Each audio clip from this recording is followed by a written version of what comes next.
ഞാൻ എപ്പോഴും പറയാറുള്ളൊരു കാര്യമാണ്, motivation never gives you any results, habits gives you results. ശീലങ്ങളാണ് നമുക്ക് വലിയ മാറ്റങ്ങൾ ഉണ്ടാക്കി തരുന്നത്. അപ്പൊ ശീലങ്ങളിൽ ഒരു മാറ്റം വരുത്താൻ ഇതുപോലെയുള്ള കൊച്ചു കൊച്ചു ശീലങ്ങൾ പ്രാക്ടീസ് ചെയ്യൂ. ഭക്ഷണത്തിനോടൊരു ഗ്രാറ്റിറ്റ്യൂഡ്, പരാതിയില്ല, എന്താണെങ്കിലും ഓക്കെ, ഗുഡ്, നോ പ്രോബ്ലം. നിങ്ങൾക്ക് നല്ലത് വന്നാലും നിങ്ങൾക്ക് ബുദ്ധിമുട്ടുകൾ ഉണ്ടായാലും no complaints, no justification, no blaming. ചില ആളുകൾ എപ്പോഴും ഞാൻ കേൾക്കുന്ന ഒരു കാര്യമാണ്, എന്ത് സംഭവിച്ചാലും അവർ പറയും അത് അതിന് അതിന് അത് അത് അത് ഞാൻ കാരണം പറഞ്ഞാൽ മതി, ഇതെന്റെ തീരുമാനമായിരുന്നുകൊണ്ട് പറഞ്ഞാൽ മതി, ഇത് പറയില്ല.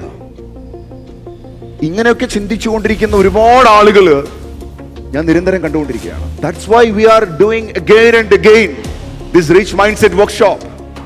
ഇപ്പോഴും കുറെ ആളുകളെ ഞാൻ കണ്ടുകൊണ്ടിരിക്കുകയാണ്. They are not ready to accept their mistakes.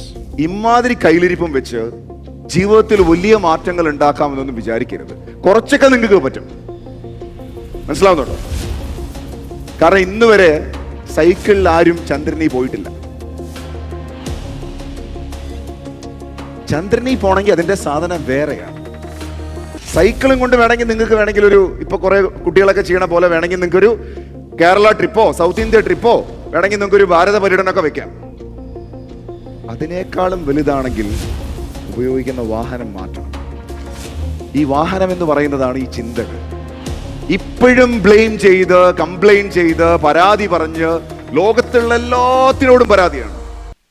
ഈ പരാതി പറയൽ നേരത്തെ പറഞ്ഞ AC-യുടെ കാര്യം പറഞ്ഞില്ലേ നമ്മള്, അതാണ് ഈ സാധനം. നിങ്ങൾ ടെമ്പറേച്ചർ ഇങ്ങനെ കൂട്ടം കുറയ്ക്കുകയും ചെയ്യുമ്പോഴാണല്ലോ തണുപ്പ് കിട്ടുന്നത്, അല്ലേ? അതുപോലെയാണ് ഈ ചിന്താഗതി. ഇതിങ്ങനെ ഒരു സൈഡിൽ പരാതി ഇങ്ങനെ പറഞ്ഞുകൊണ്ടിരുന്നാൽ എങ്ങനെ നമ്മൾ 18-ലും 15-ലിട്ടാലും ആ മുറി തണുക്കൂല. It's about your thoughts. ചിന്തകളിൽ മാറ്റം വരുത്തിയാൽ, ചിന്താരീതികളിൽ മാറ്റം വരുത്തിയാൽ സ്വപ്നങ്ങൾ കാണാനുള്ള ഊർജം തനിയെ നിങ്ങളുടെ കാലുകളിലേക്ക് വരും. നിങ്ങളൊരു ആകാശം പോലെ കുതിക്കാൻ തുടങ്ങും നിങ്ങൾ.